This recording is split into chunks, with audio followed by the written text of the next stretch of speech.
بسم اللہ الرحمن الرحیم۔ السلام علیکم ورحمۃ اللہ وبرکاتہ۔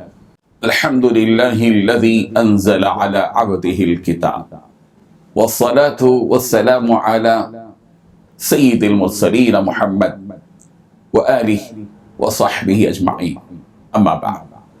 حاضرین و ناظرین، یہ درس نمبر 781 ہے، 781، اور آج سورہ توبہ کی صرف ایک آیت کی تلاوت اور تشریح کی جائے گی۔ اعوذ باللہ من الشیطان الرجیم، بسم اللہ الرحمن الرحیم۔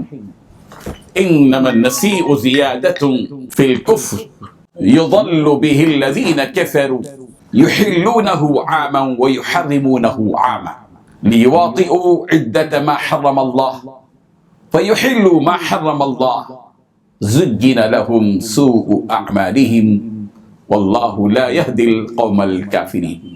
صدق اللہ العظیم۔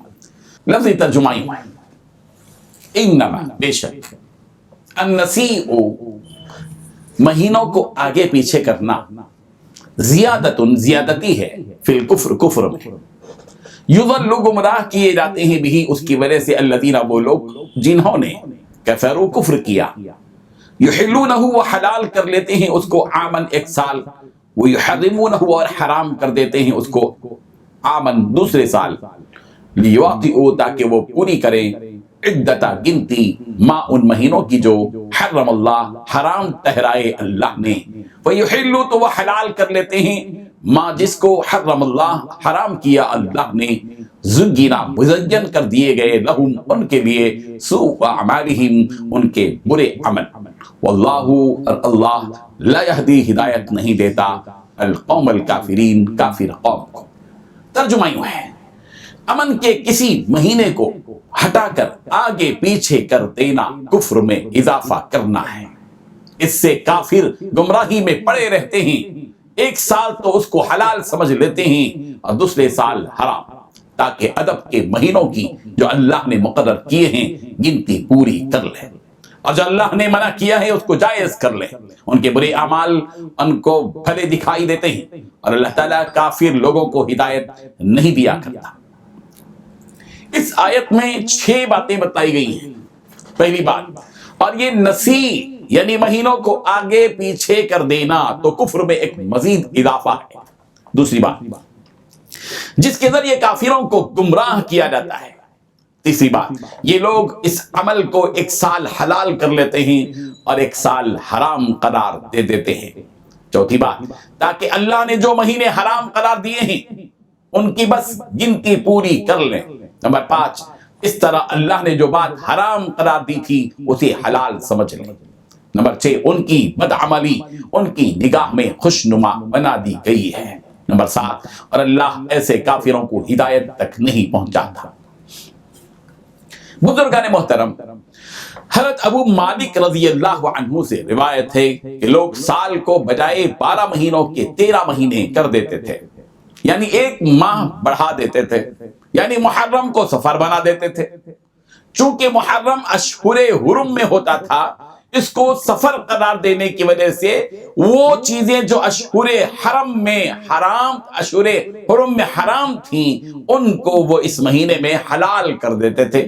اللہ تعالیٰ نے یہ آیت نازل فرمائی، انما النسیء زیادۃ فی الکفر یضل بہ الذین کفروا۔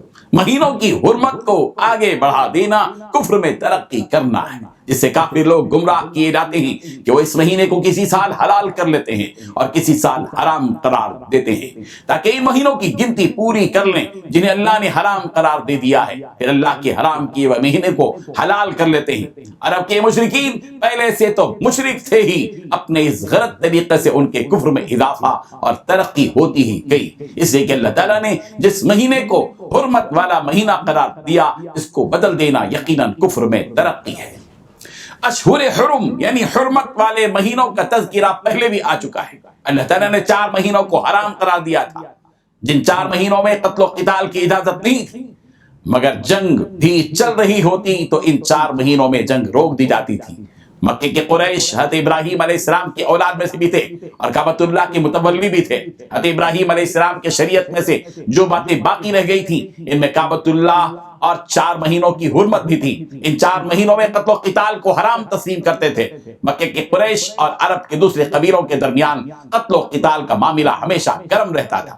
جب ان میں لڑائی تھم جاتی تھی اور مزید جنگ کی ضرورت ہوتی تو ان 4 مہینوں میں سے کسی مہینے میں یہ محسوس ہوتا کہ لڑائی ناگزیر ہے تو کسی مہینے کو مؤخر کر دیتے تھے۔ مثلا ماہ محرم میں انہیں جنگ کرنا ہوتا تو یوں کہتے تھے کہ یہ محرم کا مہینہ نہیں ہے بلکہ سفر کا مہینہ ہے، محرم اس کے بعد کا مہینہ ہوگا۔ اس طرح محرم کو سفر قرار دے کر جنگ کر لیتے تھے اور بجائے محرم کے سفر کے مہینے کو شہر حرام قرار دیتے تھے، گویا اللہ تعالیٰ کی طرف سے مقرر کردہ مہینے میں تبدیلی کرتے تھے۔ اس کے باوجود انہیں یہ غرہ بھی تھا کہ انہوں نے اللہ تعالیٰ کے حکموں کی خلاف ورزی نہیں کی ہے۔ اسی طرح حج کا مہینہ ذو الحجہ ہے، اس کو آگے بڑھاتے بڑھاتے یہاں تک پہنچا دیتے تھے کہ حج بھی ذو الحجہ کے علاوہ دوسرے مہینوں میں ہوتا تھا۔ 10 سن ہجری کو جب رسول رحمت صلی اللہ علیہ وسلم نے حج ادا فرمایا جس کو حجۃ الوداع کہتے ہیں، تو وہ ٹھیک 9 ذو الحجہ کو واقع ہوا تھا اور آپ نے 10ویں ذو الحجہ کو خطبہ دیا۔ شیطان نے ان کو ان کے یہ برے عمل مزین کر کے دکھلائے اور اپنے برے عمل کو وہ بھلا سمجھنے لگے۔ اسی حقیقت کو یوں ارشاد فرمایا گیا، زُگِّنَ لَهُمْ سُوءُ أَعْمَالِهِمْ، ان کے لیے ان کے برے اعمال مزین کر دیے گئے جنہیں وہ اچھا سمجھتے ہیں۔ جس طرح مشرکین اپنی اولاد کے قتل کو بہتر عمل سمجھتے تھے، جس کو سورہ انعام کی آیت نمبر 137 میں یوں بیان کیا گیا، وَكَذَلِكَ زُگِّنَ وَكَذَلِكَ زَيَّنَ لِكَثِيرٍ مِّنَ الْمُشْرِكِينَ قَتْلَ أَوْلَادِهِمْ شُرَكَاؤُهُمْ، اور اسی طرح بہت سے مشرکین کے خیال میں ان کے معبودوں نے ان کی اولاد کے قتل کرنے کو مستحسن بنا رکھا ہے۔ یہ وہ باتیں ہیں جو اس آیت کی روشنی میں ضروری تھیں، جو آپ کے سامنے رکھی گئیں۔ اللہ تبارک و تعالی ہمیں ان آیتوں کے حقیقی مطلب کو سمجھنے کی توفیق عطا فرمائے۔ وآخر دعوانا ان الحمد للہ رب العالمین۔